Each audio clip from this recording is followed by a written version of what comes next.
الحمد لله نحمده ونستعينه ونستغفره ونؤمن به ونتوكل عليه ونعوذ بالله من شرور أنفسنا ومن سيئات أعمالنا من يهده الله فلا مضل له ومن يضلله فلا هادي له ونشهد أن لا إله إلا الله وحده لا شريك له ونشهد أن سيدنا وسندنا وحبيبنا ومولانا محمدا عبده ورسوله أما بعد فأعوذ بالله من الشيطان الرجيم بسم الله الرحمن الرحيم يا أيها الذين آمنوا كتب عليكم الصيام كما كتب على الذين من قبلكم لعلكم تتقون وقال النبي صلى الله عليه وسلم لخلوف فم الصائم أطيب عند الله من ريح المسك أو كما قال رسول الله صلى الله عليه وسلم. بزرگان محترم عزیز ساتھیوں، دینی اور ایمانی بھائیوں، رمضان المبارک کا مہینہ آنے کو چند گنے چنے دن باقی ہے، اور رمضان کے مہینے کی رحمتوں سے،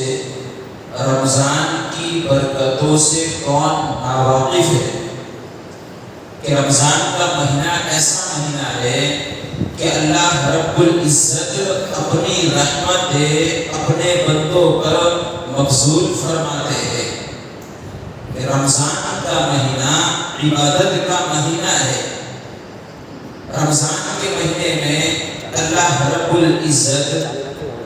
نفل کا ثواب فرض کے برابر کر دیتے ہیں، اور فرض کا ثواب 70 فرضوں کے برابر کر دیتے ہیں۔ ایک حدیث میں آتا ہے، اللہ کے رسول صلی اللہ علیہ وسلم نے ارشاد فرمایا، اذا دخل شهر رمضان فتحت ابواب السماء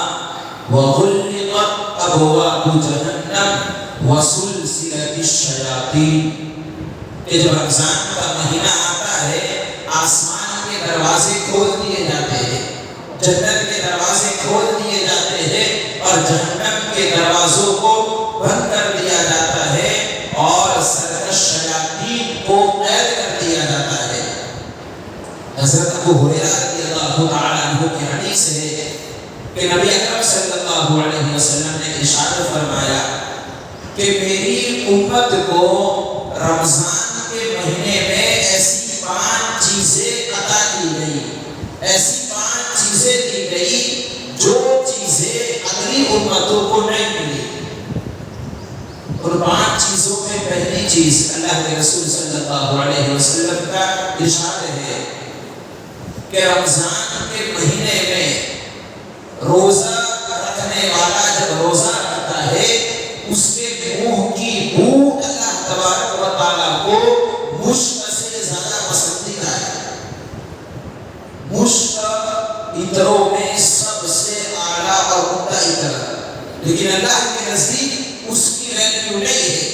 اللہ کے نزدیک اس کی قدر و قیمت نہیں ہے۔ اللہ کے نزدیک قدر و قیمت کس کی ہے؟ روزے دار کے منہ کی بو اللہ کو اس سے بھی زیادہ پسند ہے۔ دوسری چیز اللہ کے رسول صلی اللہ علیہ وسلم نے ارشاد فرمائی جو خاص اس امت کو دی گئی کہ روزے دار کے لیے اللہ رب العزت کے فرشتے دعائیں مغفرت کرتے ہیں، اور کہاں تک کرتے ہیں؟ پورا دن افطار تک یہ فرشتے روزے دار کے لیے مغفرت کی دعائیں کرتے رہتے ہیں۔ تیسری چیز اللہ کے رسول صلی اللہ علیہ وسلم نے فرمائی کہ روزے دار کے لیے ہر دن جنت کو سجایا جاتا ہے، روزے دار کے لیے ہر دن جنت کو آراستہ کیا جاتا ہے۔ پھر اللہ کے رسول صلی اللہ علیہ وسلم نے چوتھی چیز بیان فرمائی، اللہ کے حبیب صلی اللہ علیہ وسلم نے ارشاد فرمایا کہ رمضان کے مہینے میں شیاطین کو قید کر دیا جاتا ہے، شیاطین کو باندھ دیا جاتا ہے، کیوں؟ تاکہ وہ میرے بندوں کی عبادت میں خلل پیدا نہ کر سکے۔ اس لیے عام طور پر ہم لوگ دیکھتے ہیں کہ وہ لوگ جو غیر رمضان میں گناہ کرتے ہیں لیکن رمضان میں ان گناہوں کو چھوڑ دیتے ہیں، یہ وجہ ہے کہ اللہ رب العزت رمضان میں شیطانوں کو قید کر دیتے ہیں، شیاطین کو بند کر دیتے ہیں۔ پھر پانچویں چیز اللہ کے حبیب صلی اللہ علیہ وسلم نے ارشاد فرمائی، اللہ کے رسول نے فرمایا کہ تمام روزے داروں کی رمضان کی آخری رات میں مغفرت کر دی جاتی ہے۔ صحابہ کرام رضوان اللہ علیہم اجمعین نے پوچھا، یا رسول اللہ صلی اللہ علیہ وسلم اہی لیلۃ القدر، کیا یہ رات لیلۃ القدر ہے؟ کیا یہ رات شب قدر ہے؟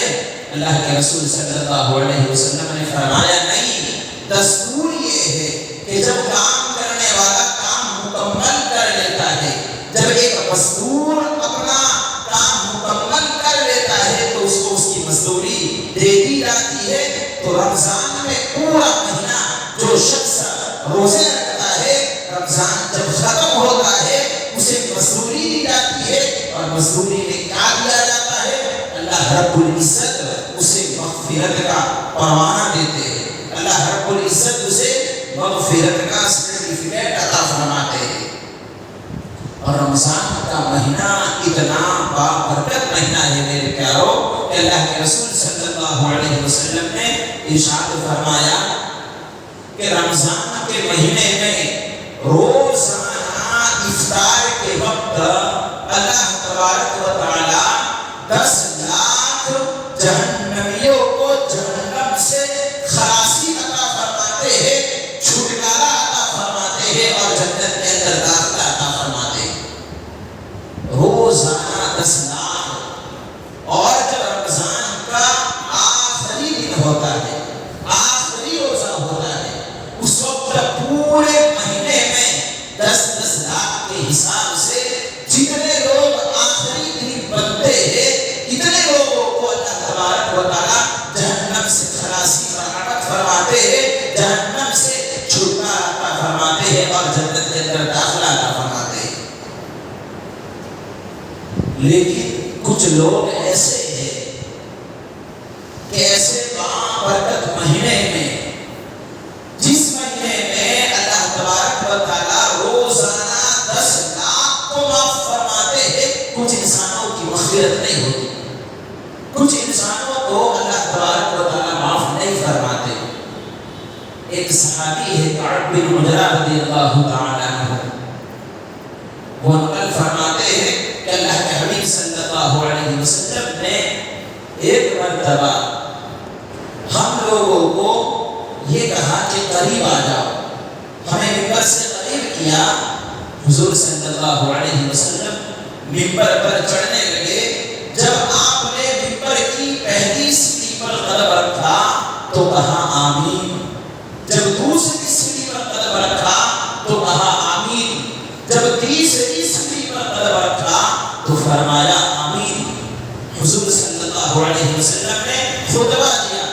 خطبے سے فارغ ہونے کے بعد صحابہ کرام نے حضور صلی اللہ علیہ وسلم سے پوچھا، اے اللہ کے حبیب صلی اللہ علیہ وسلم، آج ہم نے آپ میں وہ چیز دیکھی، آج ہم نے آپ میں وہ بات دیکھی جو اس سے پہلے ہم نے نہیں دیکھی، کہ آپ نے پہلی سیڑھی پر پیر رکھا تو آمین کہا، دوسری پر پیر رکھا تو آمین کہا، تیسری پر پیر رکھا تو آمین کہا۔ آخر اس کی وجہ کیا ہے؟ اللہ کے رسول صلی اللہ علیہ وسلم نے فرمایا، جبرائیل علیہ السلام میرے پاس آئے تھے اور جبرائیل نے 3 بددعائیں کی، اور ان 3 بددعاؤں پر میں نے آمین کہا۔ وہ بددعائیں کیا تھی؟ جب میں نے ممبر کی پہلی سیڑھی پر پیر رکھا، جبرائیل علیہ السلام نے فرمایا، ہلاک ہو جائے وہ انسان، تباہ و برباد ہو جائے وہ انسان جو رمضان کا مہینہ پائے اور اپنی مغفرت نہ کروا سکے۔ اللہ کے رسول فرماتے ہیں میں نے اس پر کہا آمین۔ تو کوئی شخص جسے رمضان رمضان کا مہینہ جسے میسر ہو وہ اللہ کی عبادت کر کے اللہ کو راضی کر کے اپنی مغفرت نہ کروا سکے، ایسے شخص کے متعلق بد دعا جبرائیل کی ہے، اور اس بد دعا پر آمین کی مہر اللہ کے رسول صلی اللہ علیہ وسلم کی لگی ہے۔ پھر حضور نے فرمایا جب میں نے دوسری سیڑھی پر پیر رکھا تو جبرائیل نے فرمایا تباہ و برباد ہو جائے وہ انسان، ہلاک ہو جائے وہ انسان کہ جس کے سامنے میرا نام لیا جائے اور وہ مجھ پر درود نہ پڑے۔ تو میں نے کہا آمین۔ پھر جب میں نے تیسری سیڑھی پر پیر رکھا تو جبرائیل علیہ السلام نے فرمایا ہلاک ہو جائے وہ انسان، تباہ و برباد ہو جائے وہ انسان کہ جو اپنے والدین کو یا والدین میں سے کسی کو بڑھاپے کی حالت میں پائے اور ان کی فرما برداری کر کے اور ان کی بات مان کر کے ان کی خدمت کر کے اللہ کو راضی نہ کرے، اپنے لیے جنت نہ بنوا لے، ایسا انسان ہلاک ہو جائے تو اس پر اللہ کے رسول صلی اللہ علیہ وسلم نے فرمایا آمین۔ بد دعا کرنے والا کون؟ فرشتوں کا سردار۔ اس بد دعا پر آمین کہنے والا کون؟ انبیاء علیہ السلام کا سردار۔ کہ یہ تین لوگوں کے متعلق اللہ کے حبیب صلی اللہ علیہ وسلم نے جبرائیل کی بد دعا پر آمین کہا ہے۔ پھر اللہ کے رسول صلی اللہ علیہ وسلم نے فرمایا، ایک روایت میں آتا ہے کہ رمضان کے مہینے کے اندر اللہ تبارک و تعالی جہاں افطار کے وقت ہر روز 10 لاکھ کی مغفرت فرماتے ہیں، اور ایک رات اس مہینے میں ایسی آتی ہے کہ اللہ تبارک و تعالی کی طرف سے جبرائیل علیہ السلام فرشتوں کے قافلے کے ساتھ دنیا میں آتے ہیں اور فرشتوں سے جبرائیل تقاضا کرتے ہیں۔ جبرائیل کے ہاتھ میں ایک سبز جھنڈا ہوتا ہے، وہ کعبۃ اللہ پر ڈالتے ہیں اور پھر پھیل جاتے ہیں اور فرشتوں کو کہتے ہیں کہ دیکھو جو شخص رات میں عبادت کر رہا ہو، نماز پڑھ رہا ہو، دعا میں مشغول ہو، بیٹھا ہو، کھڑا ہو، تم ان سے مصافحہ کرو اور ان کی دعاؤں پر آمین کہو۔ صبح تک یہ مسئلہ چلتا ہے، پھر صبح میں فرشتے جبرائیل علیہ السلام کے ساتھ واپس ہوتے ہیں تو فرشتے جبرائیل سے پوچھتے ہیں کہ اے جبرائیل علیہ السلام، اللہ تبارک و تعالیٰ نے امت محمدیہ کے ساتھ کیا معاملہ فرمایا؟ امت محمدیہ صلی اللہ علیہ وسلم کے ساتھ اللہ تبارک و تعالیٰ کا کیا معاملہ رہا؟ تو جبرائیل علیہ السلام فرماتے ہیں اے فرشتوں، اللہ تبارک و تعالیٰ نے امت محمدیہ کی ساری امت کو معاف کر دیا، لیکن 4 لوگوں کی اللہ تبارک و تعالیٰ نے بخشش نہیں فرمائی۔ یہ پیارو ذرا سوچو کہ جس مہینے میں روزانہ 10 لاکھ کی مغفرت ہوتی ہو اور اس مہینے کے آخری دن میں پہلے روزے سے لے کر آخری روزے تک جتنے 10 لاکھ کا حساب ہوتا ہے، دوبارہ کتنوں کی مغفرت ہوتی ہو، اور اس مہینے میں ایک ایسی رات آتی ہے کہ اس رات میں باقاعدہ فرشتوں کو اللہ بھیجتے ہو اور جبرائیل کہتے ہیں کہ ساروں کو اللہ معاف فرما دیتے ہیں، لیکن کتنے منحوس ہو گئے وہ لوگ کہ 4 لوگ ایسے ہیں کہ ان کی مغفرت نہیں ہوتی۔ فرشتوں نے پوچھا جبرائیل علیہ السلام سے اے جبرائیل وہ کون لوگ ہیں؟ جبرائیل علیہ السلام نے فرمایا پہلا وہ شخص جو شراب کا عادی ہو، جو نشہ کرتا ہو، یہ ایسا انسان ہے کہ رمضان کے مہینے میں اور لیلۃ القدر جیسی مبارک رات میں جہاں اللہ کروڑوں کو معاف فرماتے ہیں، لیکن شرابی ایسا انسان ہے کہ اللہ اس کی مغفرت نہیں فرماتے۔ پھر دوسرا شخص جبرائیل علیہ السلام نے فرشتوں سے فرمایا کہ جو والدین کا نافرمان ہو، ماں باپ کا مقام میرے پیاروں اتنا بڑا ہے، والدین کا مرتبہ اتنا بڑا ہے کہ جبرائیل فرماتے ہیں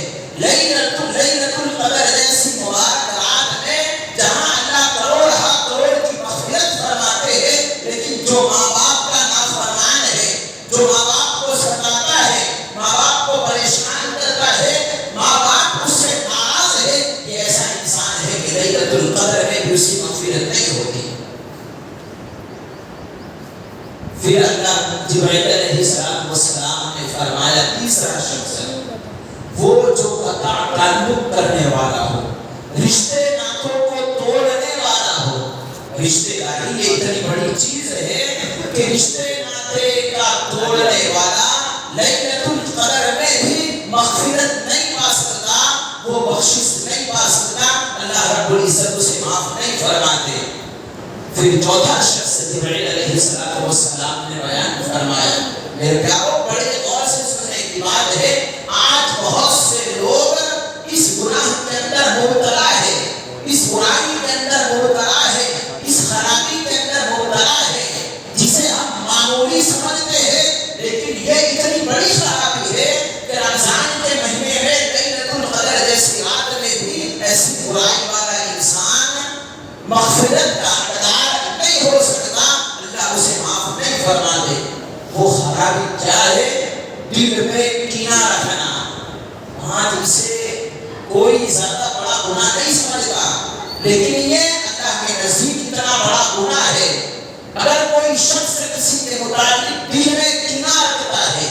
دل میں بغض رکھتا ہے، دل میں حسد رکھتا ہے، دل میں عداوت رکھتا ہے، میں نہیں کہہ رہا، اللہ کے رسول کہہ رہے ہیں اور جبرائیل کی بات نقل کر رہے ہیں کہ جبرائیل یہ فرماتے ہیں کہ جو انسان دل میں دوسرے کے متعلق کینہ رکھتا ہو، حسد رکھتا ہو، دوسرے کے متعلق بغض و عداوت رکھتا ہو، تو رمضان کے مہینے میں اور رمضان کے مہینے میں لیلۃ القدر جیسی مبارک رات میں بھی اللہ ایسے شخص کی مغفرت نہیں فرماتے۔ تو میرے پیارو کچھ دنوں کے بعد رمضان آنے والا ہے، اگر ایسی خرابیاں ہمارے اندر ہے، ہمارے جان پہچان والوں کے اندر ہے، خود بھی ان خرابیوں کو دور کرے اور اس کی دعوت بھی چلائے کہ ان خرابیوں کو دور کرے، کہیں ایسا نہ ہو کہ یہ رمضان ہمارا انہی خرابیوں کے ساتھ گزر جائے، ہماری مغفرت نہ ہو اور آئندہ رمضان ہمیں نہ مل سکے، پھر ہمارے پاس سوائے پچھتاوے کے کچھ نہ رہے۔